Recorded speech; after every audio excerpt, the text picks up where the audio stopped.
Well, I have joining me now Odunze Hamilton. He is an international affairs analyst in Boston, Massachusetts. Let's touch base with the U.S. condemnation of Israel's attack on Hamas leadership in Qatar.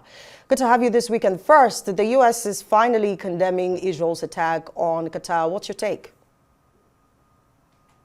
One of the key takeaways from the United Nations Security Council meeting, the United States has finally condemned Israel in one of their actions against in the ongoing war in Gaza. It shows that the world stands by Qatar. The 15 member nations of the United Nations Security Council condemned Israel, and who knew that we'll see a day when the United States will condemn Israel for any of their actions in the ongoing war. It also shows the increasing demand to hold Israel accountable for their actions in blocking the peace process. Perhaps, like you said, it is one of the most significant key takeaways. It is a rare move. The United States joined other nations of the Security Council to condemn the actions of Israel. But here is the thing. The issue is, in writing the statement did not mention Israel specifically as the aggressor. So the question we are all asking is, if the statement had mentioned Israel specifically as the aggressor, would the United States still have voted to condemn Israel? So for many of us who look beyond the smoke screen, it is hard to believe that this attack would have happened without the knowledge of the United States. In the coming days, we are looking forward to understanding what the United States knew about this attack, and when they knew that it was going to happen.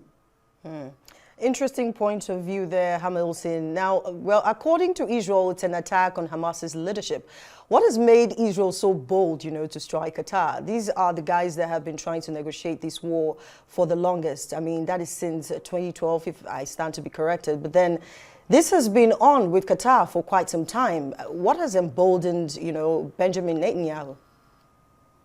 Well, we think that Israel's boldness would have come from they would have informed the United States that they are going to carry out a targeted attack on some of the buildings where they think Hamas leadership is hiding or staying. We have to remember that Qatar is the host to America's most expensive military base in the Middle East. So for us, it is hard to believe that this attack would have happened without the knowledge of the United States. So Israel's boldness, we think, is coming from the United States. It could not have happened without a wink and a nod from the United States. However, as I said, we look forward to the next few days. Perhaps we are going to learn what emboldened Israel even more.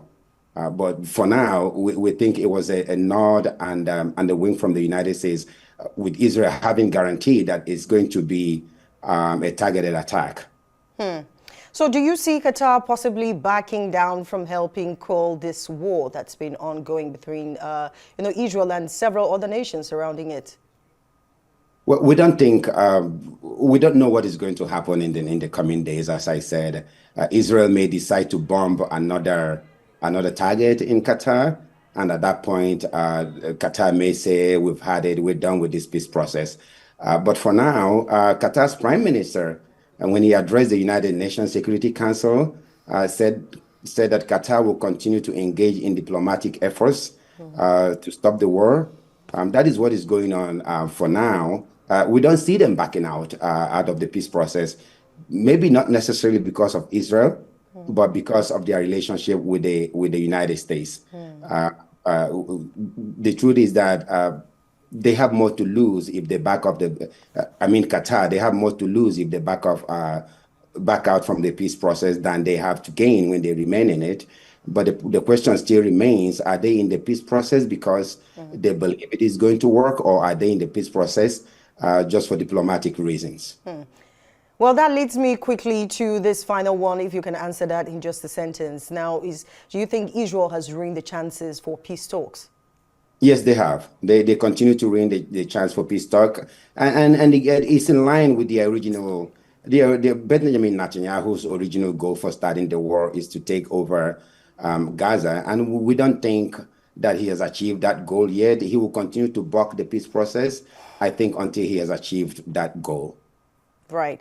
Thank you very much for joining us, Hamilton Odunze, all the way from Boston, Massachusetts. Thank you for being on The World Today.